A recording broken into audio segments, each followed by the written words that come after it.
Merci d'avoir choisi la radio Génération FM. Aujourd'hui, notre émission Au cœur des débats reçoit une imminente responsable de PASTEF. Nous recevons aujourd'hui Maimouna Dieye. Elle est coordinatrice du mouvement national des femmes communément appelées Jigenu PASTEF. Madame, bonjour. Bonjour Khalil.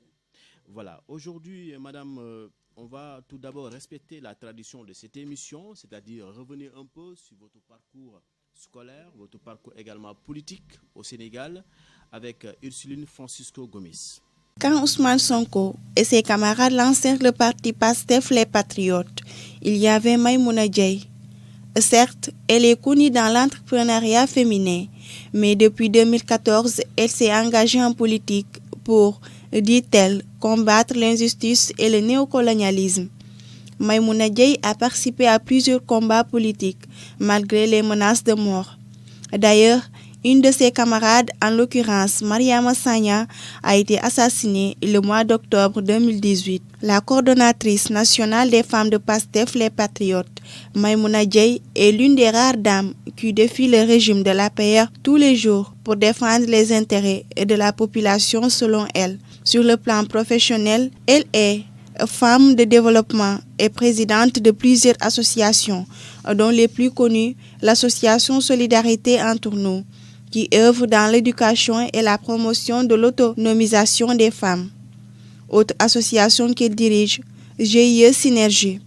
L'invitée de l'émission Au cœur des débats est présentée comme une femme battante et aussi une femme de terrain. C'est ce qui explique ses multiples tournées au Sénégal, raison pour laquelle elle est à Ziguinchor aujourd'hui. Merci beaucoup Ursuline Francisco Gomis pour ce parcours de Madame Maimouna Dieye. Madame, au-delà de ce que vous venez d'entendre, avez-vous quelque chose à ajouter sur votre parcours?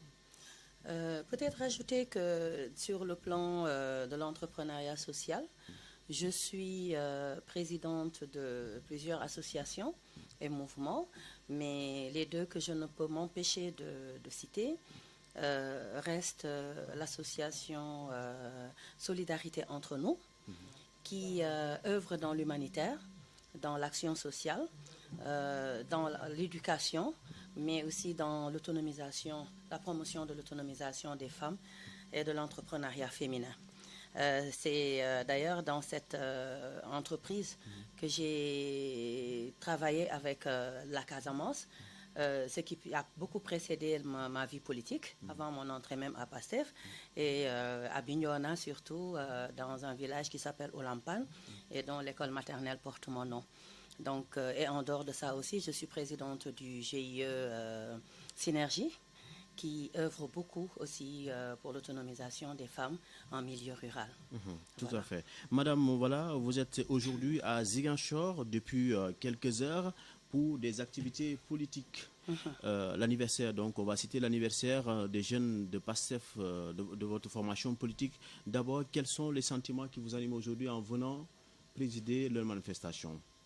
Merci Khalil, mais c'est d'abord un sentiment de fierté, un sentiment de satisfaction, parce que la JPS de PASTEF, il y a quelques années, n'existait pas encore, mais en un an d'existence, ils ont réussi ce qu'ils ont fait dans ce pays. Et c'est avec une grande fierté que je viens m'associer, parce que vous savez qu'en politique, les forces vives des partis sont les jeunes et les femmes. Donc c'est par solidarité, par élan de solidarité qu'on est venu avec une grande délégation de Dakar nous joindre à la dynamique festive, donc de commémoration, fêter avec les jeunes ce grand événement.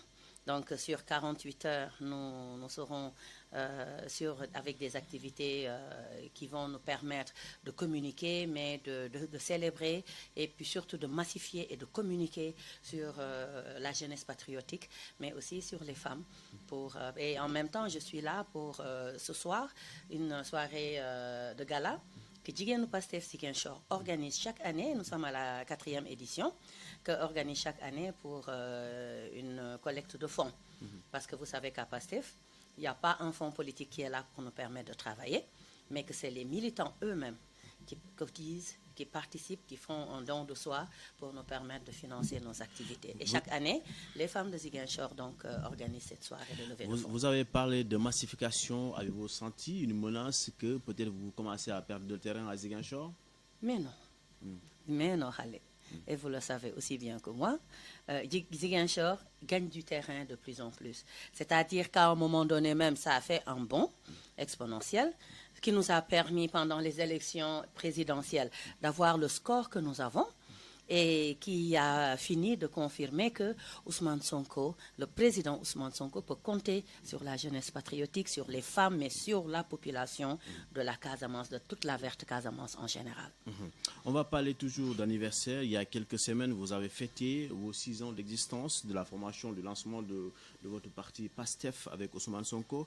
Quel bilan tirez-vous de ces 6 ans de présence politique ici au Sénégal? Un bilan positif. Un bilan positif dans l'ensemble, mais surtout un bilan plein d'enseignements. Et l'enseignement majeur, c'est de nous avoir permis de montrer que, en 6 ans d'existence, PASTEF a réussi. Avec ses moyens, ses propres moyens, PASTEF a réussi ce qu'aucun organe politique, même ceux ancrés depuis des dizaines d'années au Sénégal, n'a pu réussir. Et ça, c'est un message fort. Donc ça, c'est un bilan positif. Réussir parce que c'est comment vous avez réussi? Si on devrait parler en une phrase, dire réussir ce que nous avons lors des élections, réussir lors des élections législatives d'abord. Parce qu'en 3 ans d'existence, nous avons eu un député. Avec tout ce bruit, vous avez obtenu un seul député. Ce que d'autres partis qui ont plus de moyens, des personnes connues, en coalition, n'ont pas obtenu. Donc ça, c'est un grand challenge pour PASTEF. Mais en plus, ce qui a montré que PASTEF a travaillé en 6 ans, ce chiffre que beaucoup d'autres politiciens nous narguaient de dire que le président Ousmane Sonko a été élu avec un plus fort reste, nous a permis de le multiplier combien de fois? Plus de 10 fois. Parce qu'à partir de 38 000 voix, on est allé jusqu'à presque 700 000 voix, avec un score de 17%. Donc, pour une première participation à des élections, moi, je pense que c'est à de quoi se glorifier du travail colossal, mais du travail doté d'un don de sang pur pour la nation que les Sénégalais nous ont cru et pour lequel les Sénégalais nous ont accompagnés. Et en 6 ans d'existence, je vous dis, le discours du président Sonko est attendu maintenant. Chaque fois qu'il doit parler, vous le constatez vous-même au niveau des réseaux sociaux, tout le monde l'attend. C'est l'homme que tout le monde attend. Donc, je crois qu'un travail a été fait. Et on ne peut pas le nier. On reviendra également sur ces acquis. Mais il y a quelques jours, le président Macky Sall a reçu les femmes de Benno Bokk Yakaar, vos adversaires de l'autre côté. Elles sont du pouvoir. Pour annoncer la promulgation du viol, de la loi sur le viol, pour annoncer la promulgation donc, de cette loi du viol et de la pédophilie. Que pensez-vous de ce pas fait par Macky Sall? Moi, je pense que c'est quelque chose qui devait se faire depuis longtemps. C'est-à-dire? Parce que le viol n'est pas une affaire, actuelle. Il a toujours été un sujet tabou, ce qui a d'ailleurs amené à un stade où ça devenait alarmant. Et qu'une loi soit prise et annoncée pour vraiment décrier, mais en plus sanctionner, moi je pense que c'était à faire. Mais il reste des mesures d'accompagnement, parce que donner une loi peut être bien, mais on ne peut pas sanctionner tout le monde sans avoir vraiment mis toutes les mesures qu'il fallait, surtout des mesures d'accompagnement. Et parmi ces mesures d'accompagnement, on peut parler de l'implication de tout le système éducatif, de l'implication des populations. C'est dans les familles que ça se passe. Donc, si c'est par une éducation, si c'est par une sensibilisation, mais c'est surtout par des mesures. Il faut qu'on aide les enfants qui subissent ces viols-là à oser en parler. Parce qu'avant que ça n'arrive en justice, très souvent, il y a des cas qui sont méconnus. Il y a des cas qu'on étouffe parce que c'est l'oncle ou parce que c'est le voisin. Et voilà, il y a tout le temps des intérêts qu'on préserve au détriment de la victime. Donc il y a beaucoup de mesures d'accompagnement qui devraient être ajoutées à cette loi pour permettre à tout le monde d'être acteur. Remarque faite tout à l'heure par vous. Le format, comment vous avez vu le format? Le président de la République qui appelle les femmes de sa formation, de sa coalition politique pour les parler d'une loi, pour les parler de la justice. Est-ce que, comment vous voyez ça? Je sais en fait là où vous voulez en venir, ou là vous voulez m'en faire parler, Non, c'est juste me une faire question, parler. en fait, voilà. Mais disons que moi, dans tout ce qui se fait dans ce pays, c'est pas le comment qui m'intéresse. Hein. Nous sommes tous là, témoins de ce qui se passe dans ce pays. Le président Macky Sall profite de toutes les opportunités pour... c'est ce que je suis en train de développer, profite de toutes les opportunités pour une récupération politique. Mais nous, ça ne nous intéresse pas. Les Sénégalais ne sont plus, comment dire, ne sont plus là à regarder ou à se laisser faire. Ils ont compris.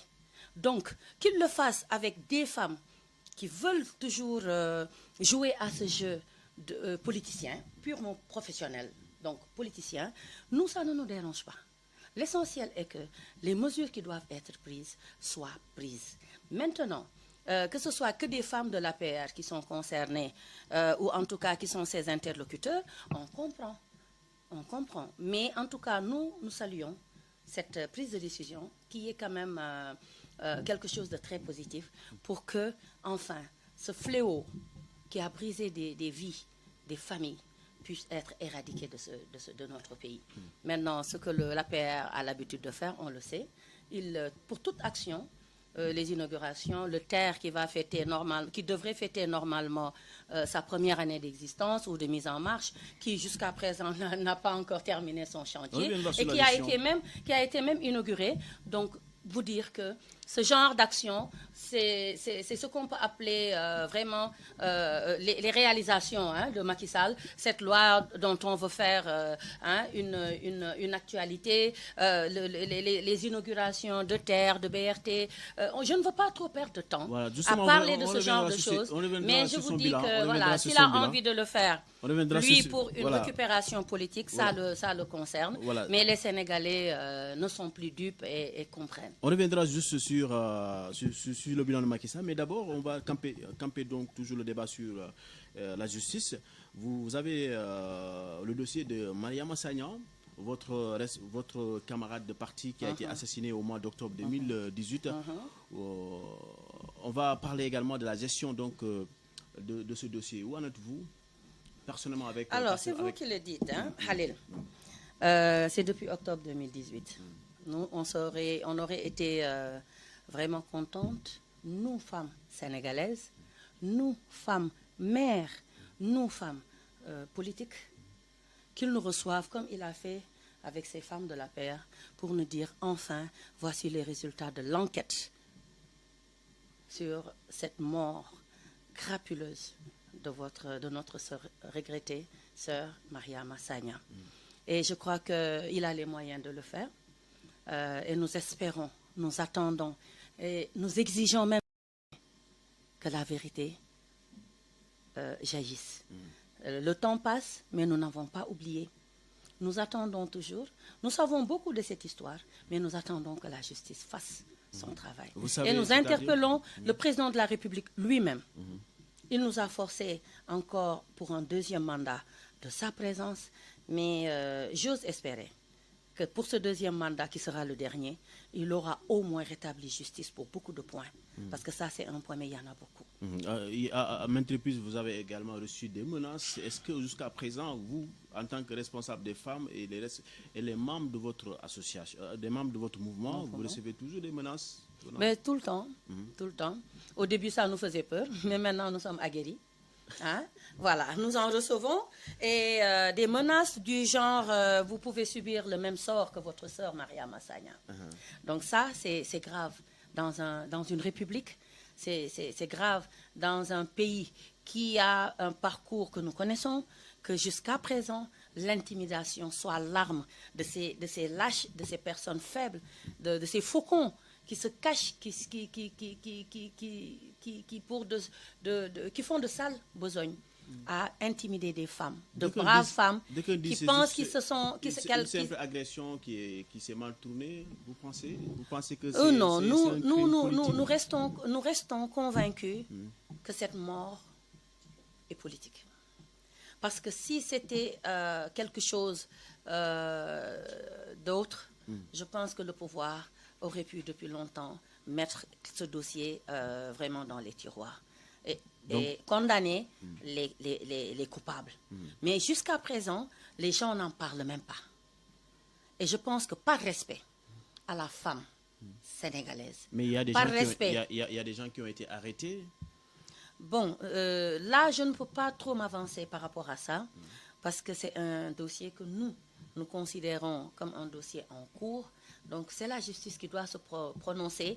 Je suis même un peu allée trop loin, parce que ce que je pense me concerne peut-être les membres de PASTEF, mais nous restons convaincus que ce dossier doit être bouclé, parce qu'on sait tout ce qui est derrière.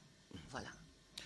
Voilà, je rappelle aux auditeurs que vous suivez toujours l'émission Au cœur des débats qui reçoit aujourd'hui Madame Maimouna Dieye, coordinatrice nationale du mouvement des femmes de PASTEF, communément appelé Jigéenu PASTEF. Madame, on va poursuivre cette émission pour en tout cas avoir votre appel concernant la situation des femmes et des jeunes dans le Sénégal. Alors, si c'est pour un appel à lancer, moi je le fais à l'endroit donc du pouvoir, pour que les femmes soient mieux considérées, pour que les femmes ne subissent plus l'instrumentalisation, pour que les femmes ne subissent plus les cas d'assassinat, d'abus, d'harcèlement. Les femmes subissent beaucoup, hein, et nous attendons vraiment beaucoup du pouvoir pour que les femmes soient mises à leur position, hein, et que les femmes soient mieux respectées, mieux supportées, mieux aidées, et que la justice, quand il le faut, prenne ses responsabilités et punisse. Voilà. Voilà, justement, on va parler maintenant du bilan du président Macky Sall. Il a fait plus de 7 ans au pouvoir aujourd'hui. Quel bilan tirez-vous de sa gestion avec ses projets? On a vu le TER, on a vu également, tout récemment, ils étaient là pour en tout cas vanter ses réalisations à Ziguinchor, où ils ont en tout cas énuméré pas mal de choses, même en parlant également du pont de Farafenni. Alors, quel bilan tirez-vous de sa gestion? Moi, je me gênerais pas de dire que c'est un bilan vraiment médiocre. Objectivement, c'est honteux même, je dirais, qu'un président de la République se permette de faire des tournées pour s'autoglorifier de réalisations qui ne sont jamais achevées, parce que ce n'est pas des réalisations, c'est plutôt des chantiers qui ne sont jamais achevés, mais surtout avec l'argent du contribuable, comme si c'est des exploits qu'il a commis. Ce n'est pas le cas. C'est avec l'argent du contribuable qu'on lui alloue un budget pour le gouvernement, mais un budget pour lui de fonctionnement, donc une caisse noire de plusieurs milliards qui lui permet d'enrichir sa clientèle politique et non travailler pour le peuple. Mais le TER, si on devait vraiment y aller par projet, comme vous dites, rien que le TER, le BRT nous suffisent. C'est une nouveauté au Sénégal, quand même, ça c'est salutable. Si ça commence à marcher, oui. Mais le problème est que moi j'ai parlé à des experts qui me disent avant longtemps vous ne verrez ce TER-là marcher, parce que ce TER n'est pas même un train interrégional. C'est quelque chose qui devait marcher pour aider.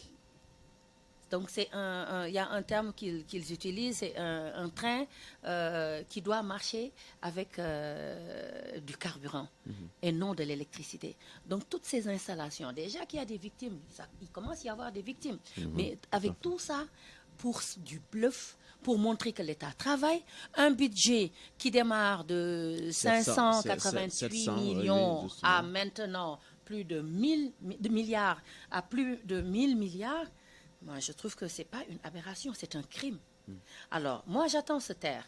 Je me permets parfois de faire des publications sur ça et dire qu'à chaque fois que je vais à l'aéroport pour prendre l'avion, moi, j'ai envie de prendre le terre et de descendre à Diamniadio, peut-être de continuer, parce que ce que les gens ne savent pas, ou en tout cas oublient, mais ce terre se limite à Diamniadio. L'aéroport de Dias n'est pas à Diamniadio. Donc, il faut continuer après, donc, par d'autres moyens, jusqu'à l'aéroport. C'est un non-sens national. C'est-à-dire, c'est un échec. C'est un échec pour le président Macky Sall, et je pense qu'il ne devrait même plus en parler. Quand Ousmane Sonko parlait du budget, tout le monde s'est levé. Elle avait parlé de 1000 milliards à l'époque. Ces sbires qui sont toujours prêts à se jeter sur quiconque se permet de parler de lui, ont eu à dire n'importe quoi, à refuser, à nier, à donner des chiffres, jusqu'au directeur de l'APIX, dire que c'est faux, non, que le budget effectivement reste de 500 et quelques milliards. Mais quelque temps après, nous nous sommes bien rendus compte que Ousmane Sonko avait bien raison. On n'en parle pas. Mais il va après nous apporter une nouvelle, une nouvelle, comment dire, il fonctionne comme un effet de mode avec son BRT qui répond à quoi? À quelle exigence? À quelle norme? C'est-à-dire, on est là à en parler comme si c'est important, alors que c'est du bluff. Ah, mais c'est l'argent du contribuable. C'est du bluff et c'est l'argent du contribuable. Mais l'argent du contribuable mériterait à répondre aux demandes, mériterait à répondre aux besoins du contribuable. Nous avons d'autres soucis. Nous avons d'autres soucis que se taire. Les Sénégalais ont besoin de voir leurs enfants aller à l'école correctement, de voir nos étudiants avoir un système d'enseignement. Mais ça, ce sont des infrastructures de dernière génération. Il faut qu'on évolue un peu. Mais c'est-à-dire, nous n'avons pas les mêmes soucis que Macky Sall. Il est dans une vision de parade, de montrer que le Sénégal suit à l'ère de la mondialisation ce qui se passe ailleurs.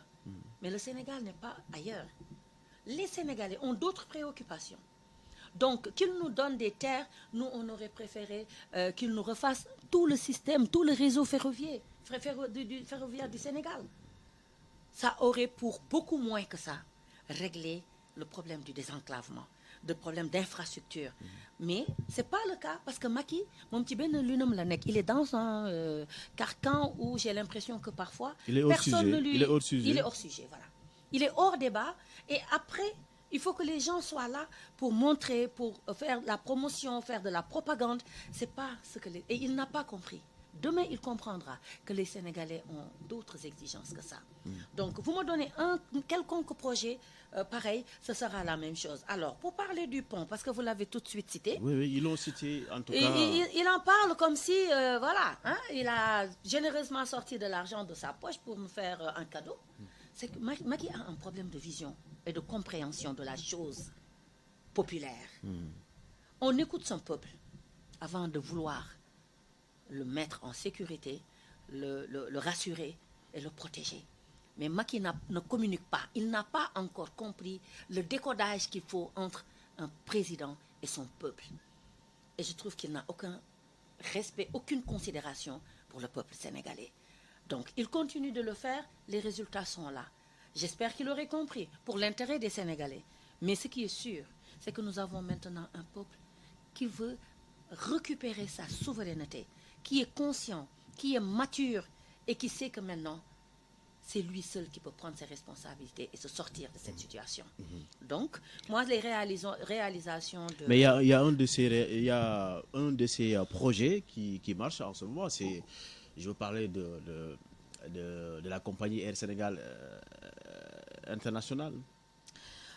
Sénégal Airlines. Sénégal Airlines, il est en train de faire la promotion en demandant au ministre et tout de prendre Sénégal Airlines. Votre leader boycotte également cette compagnie. Qui vous l'a dit? Non, en fait, on a en tout cas vu un de ses conseillers du président Macky Sall qui avait fait un post pour dire que Ousmane Sonko avait refusé de prendre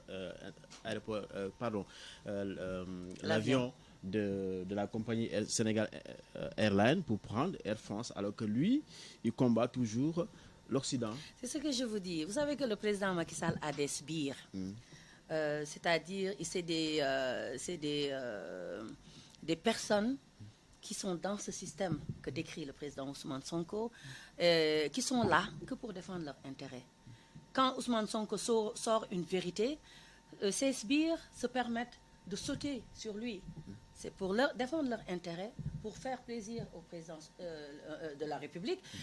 On sait comment ça se passe. Et là, ils sont prêts à tout. Maintenant que le président Sonko a décidé de boycotter, vous me l'apprenez. Moi, en tout cas, non, chaque fois... il n'a pas pris, au lieu de prendre l'avion le jour-là de son voyage, je ne me rappelle pas un peu. Mais il est libre. Mais en tout cas, voilà, justement. Mais il est libre de faire ce qu'il veut. Moi, j'ai pris Transair pour venir ici. Il m'arrivait de prendre Air Sénégal avant. Bon, depuis qu'ils sont revenus, je n'ai pas eu l'opportunité. Mais tout un chacun est libre de... Ouais. Ah non, il est plus que pertinent. Seulement, j'ose espérer que ce sera pour cette fois-ci le bon coup. Parce que Air Sénégal n'est pas à son premier coup. Ils ont eu à, je crois, à racheter des actions. Et là, actuellement, je pense que si ça marche, ce sera quand même un grand coup, pas seulement pour le Sénégal, mais toute la desserte sous-régionale. Voilà. Mais il faudrait que ce soit géré. Ça, c'est un gros problème du Sénégal. Que ce soit géré donc voilà, convenablement. On va parler toujours des réalisations du président Macky Sall et ses projets. Vous êtes responsable des femmes. On va parler cette fois-ci des bourses sociales. En tout cas, ici également en Casamance, ces responsables ont parlé de réussite. Avec les bourses sociales? Oui. En tout cas, ça a été une réussite pendant les élections. Parce que s'il y a un argument qu'on doit donner pour dire que Macky a encore maté le peuple, c'était avec les bourses sociales. Ah bon? Oui. Pensez avec ça, il a pu détourner? Grâce à, pas à ça seulement, mais ça c'était aussi un outil qu'ils ont utilisé.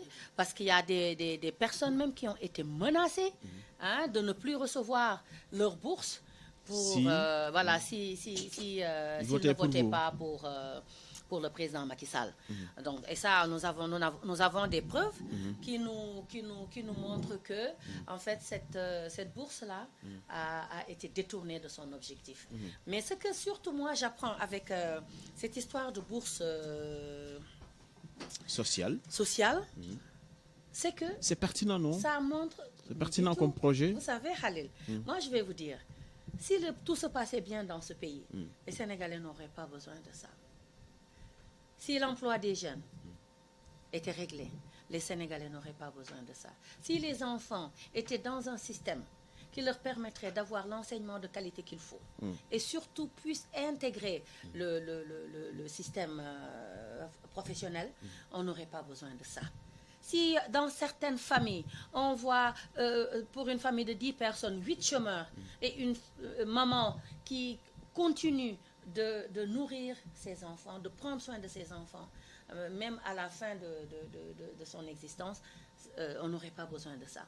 Mais il se trouve que cette bourse, la raison de cette bourse, prouve qu'au Sénégal, il y a la famine, il y a l'insécurité.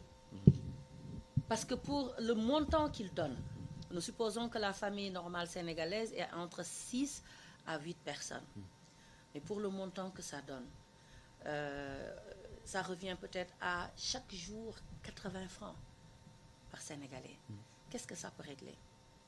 Avant même que la bourse ne soit perçue, on sait où est-ce qu'on va la mettre. Ça règle ou une facture, ou une partie de facture, ou une dette.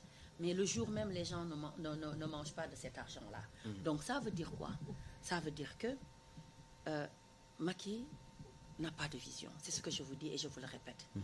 Parce que si on le fait cette année pour dire que qu'ils vont encore augmenter, ça veut dire qu'on est passé d'un nombre à un autre. Et ça prouve que la pauvreté continue dans ce pays. Ouais. Donc, c'est du bluff.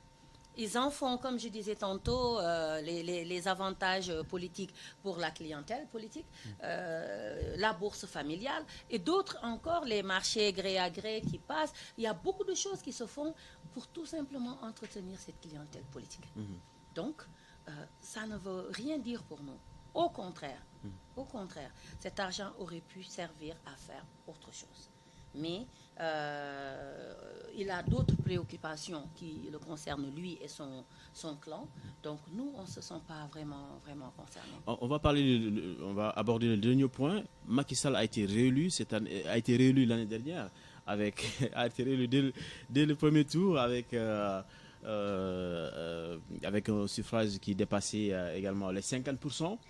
Alors, ce même président réélu, aujourd'hui, on parle du troisième mandat. On parle également qu'on l'accuse de vouloir se présenter pour la troisième fois. Et surtout, ces accusations viennent souvent de votre formation politique. Est-ce que c'était juste une accusation gratuite ou bien vous avez des preuves? Non, là, vous faites erreur parce que ce n'est pas l'organisation politique PASTEF qui en a parlé. Nous, on répond. Ouais. Et c'est là que vous avez le don. Vous avez le don de faire parler les gens. Parce que si vous me dites que voilà, il est passé aux élections avec mais ça, c'est une réalité, un taux de 58%, c'est pour me provoquer, me pousser à donner mon avis. Ce que je ne me gênerai pas de faire. Parce que nous restons convaincus que Macky n'a pas gagné les élections. Ah bon? Nous restons convaincus que Macky a plutôt fait du hold-up électoral.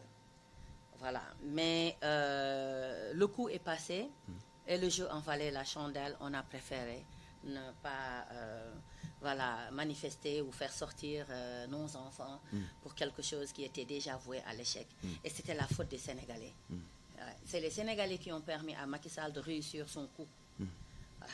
Donc, nous maintenons ça. Et d'ailleurs, c'est pour ça que nous avons sur le troisième mandat, refusé de participer à son dialogue qui n'est que farfelu, un dialogue qui n'est que mascarade, parce que ça ne concerne pas vraiment les Sénégalais. Il veut justifier, si tout se passait bien, s'il avait un bon score, qu'il soit sûr qu'il a gagné le suffrage universel, il n'aurait pas créé ce dialogue qui n'a pas sa raison d'exister. Mais c'est bon, dans un pays quand même qui évolue, qu'on dialogue un peu. Mais on dialogue quand il y a des problèmes, quand il y a des divergences. On dialogue quand tout ne va pas bien. Et il confirme qu'il n'a pas gagné les élections. Mais sur le plan politique, PASTEF est dedans et dans tout le processus parce que ça concerne notre combat. Donc nous y assistons, nous y participons même parce que il faudrait que les partis politiques s'impliquent dans tout ce qui est processus électoral. Et encore une fois, si on ne fait pas attention, il va essayer de faire ce qu'il a déjà réussi. Mais ça ne marchera pas à ce Le troisième mandat, vous êtes prêt à nous, on faire face? n'a pas encore entendu parler de troisième mandat parce de la part du président lui-même. Oui, parce qu'on a vu il a limogé, il a même limogé des personnes qui ont osé commencer. Alors nous, on attend qu'il en parle. Mais moi, personnellement, je reste convaincue que Macky Sall n'osera pas nous parler de troisième mandat. Voilà. Ah bon? Ouais. Vous pensez que c'est des paroles, des accusations gratuites? Non, il tâte le pouls. Ouais. Voilà, on va tout simplement boucler cette édition. C'est juste avec une question d'actualité nationale, également sur une question d'économie au Sénégal concernant le franc CFA. Comment vous voyez ça? On parle également du passage du franc CFA vers l'éco. Alors, moi, ce que j'ai à dire par rapport à ça, c'est que nous n'avons pas les leaders qu'il nous faut pour défendre les intérêts de l'Afrique. Et surtout, donner à l'Afrique sa souveraineté économique, sa souveraineté monétaire. Que ce soit le président Hassan Ouattara, que Macky Sall, nous savons qu'ils sont au service du pouvoir néocolonial. C'est-à-dire la France? La France, bien sûr. Et par rapport à ça, on en est à cette finalité. Mais c'est tout un processus qui a été enclenché avec vraiment tout ce qu'on sait. Mais ce qui est important, c'est que ce soit le franc CFA, que ce soit l'éco, les intérêts des Africains doivent primer dans toute négociation. C'est une ultime tentative encore de diminuer nos intérêts économiques. Mais avant cela, la France-Afrique a toujours existé. Nous voyons des accords de partenariat, on peut citer les accords de partenariat économique qui ont presque mis à genoux notre économie sous-régionale, des multinationales françaises qui ont été primées au devant, au détriment de nos sociétés sénégalaises. Et voilà, tout ce qui s'est fait dans ce sens-là, pour dire que moi, le problème, il est plus global que dans ce domaine de dire c'est le CFA maintenant qui sera remplacé par l'éco. On ne peut pas discuter de choses aussi importantes, aussi cruciales, sans faire intervenir, participer les Sénégalais. Donc, on sait tout ce qui est derrière. En tout cas, moi, je ne suis pas économiste pour donner un aspect technique, mais ce que je peux dire, c'est que Macky Sall est plutôt là pour défendre les intérêts de la France que les intérêts des Sénégalais. Et par rapport à ça, c'est dommage. C'est dommage qu'on en arrive après 60 ans d'indépendance à ce stade. Donc vous pensez que l'éco, c'est du pareil au même? C'est pire. Pour moi, ce que je vois, c'est que si ça passe et que cette dévaluation masquée dont on parle se réalise, mais ça veut dire que c'est pire. Parce que ce que la France... ce que je vois par contre comme aspect positif, c'est que maintenant, l'argent qui était logé et que voilà, les Français avaient le monopole de garder, tout ça va disparaître. Mais en tout cas, ce que je sais, c'est qu'il est temps que les Sénégalais prennent leurs responsabilités. Il est temps que nous ayons une économie souveraine qui permet de défendre les intérêts des Sénégalais. Parce que s'ils continuent à défendre ce pouvoir néocolonialiste, nous continuerons à subir cette crise que nous sommes en train de subir. Sur tous les plans, dans tous les domaines, le Sénégal est en train d'accuser des tragédies, de vivre des tragédies à cause de ça. C'est-à-dire, les intérêts des Sénégalais sont toujours relégués au second plan. Dans le domaine de la construction, dans le domaine de tout ce qui se passe dans ce pays, ce n'est pas les Sénégalais qui sont acteurs. Nous sommes toujours relégués au second plan. Et il nous faut et c'est de ça qu'on doit parler. Moi, cet aspect technique, je dis, c'est bien, nous maîtrisons, mais ce qui est important, c'est surtout cette conscientisation que les Sénégalais doivent avoir sur la manipulation que le pouvoir est en train de faire. Nos entreprises locales avaient fait des sorties. Mais oui. Et même dans tout ce qui est, comment on appelle ça, appel d'offres, dans tout ce qui est projet, ils préfèrent traiter avec les étrangers, les Blancs, les Marocains maintenant, que plutôt faire travailler les entreprises sénégalaises. Moi, je pense que ce débat doit être un débat national. Il est temps qu'on pense à l'essentiel. Moi, les terres de Macky Sall, j'en parle, mais ça ne m'intéresse pas. Parce que ça ne nous apporte absolument rien. Nous, ce que nous voulons, c'est que l'argent du contribuable serve aux Sénégalais. Ce que nous voulons, c'est quand les intérêts du Sénégal sont en jeu, que nous ayons un leader qui ose, qui ait le courage de dire non aux Français, de dire non aux autres. Je t'aime bien, mais je me préfère. Comme dit le président Ousmane Sonko, nous n'avons rien contre la France, mais nous préférons notre offre sénégalaise. Mais ça ne nous empêchera pas, un jour, s'il y a lieu de le faire, mais de travailler avec d'autres, et pourquoi pas avec d'autres, pas seulement la France, mais d'autres. Il y a l'Asie qui ouvre un nouveau marché qui est colossal et qui s'impose progressivement dans le commerce international. Donc, pour maintenant s'ouvrir, mais que le Sénégal soit d'abord en mesure de se retrouver, de sauver ses arrières, de protéger ses intérêts et ses ressources qui sont, que ce soit financières, naturelles, que nous avons, soit au profit des Sénégalais. Moi, je pense que c'est ça qu'il faudrait d'abord faire. Et puis après, encore une fois, avoir un leader qui ait du courage. Parce que, sincèrement, moi ce que je vois c'est que Macky Sall n'est pas courageux. Parce qu'il aurait pu gagner à avoir l'estime des Sénégalais, à faire développer le Sénégal, parce qu'il est Sénégalais. Il est Sénégalais, il le restera. Il aurait pensé aux intérêts des Sénégalais plutôt qu'aux intérêts des Français. Et c'est pour ça que nous disons que nous voulons d'autres personnes, un autre système, avec des gens qui d'abord seront patriotes, qui seront nationalistes, mais qui seront en mesure de nous apporter enfin les solutions à nos problèmes. Le Sénégal souffre depuis 1960. Le Sénégal devient de plus en plus dépendant. Alors il est temps maintenant vraiment que le peuple prenne ses responsabilités. Et ce que j'ai vu en 2019 lors des élections présidentielles m'a vraiment confirmé que c'est le peuple sénégalais qui doit réagir. Et nous espérons que pour les prochaines joutes de 2024, ce sera le cas et que quelqu'un comme le président Ousmane Sonko ou une coalition dans laquelle le président Ousmane Sonko sera membre puisse prendre enfin le pouvoir en main et apporter enfin la délivrance qu'il faut à notre pays. Avec les activités locales ici en Casamance, vous êtes là. Je vais juste revenir un peu. Est-ce que vous pouvez revenir sur cette soirée que vous comptez organiser aujourd'hui? Merci beaucoup, Khalil.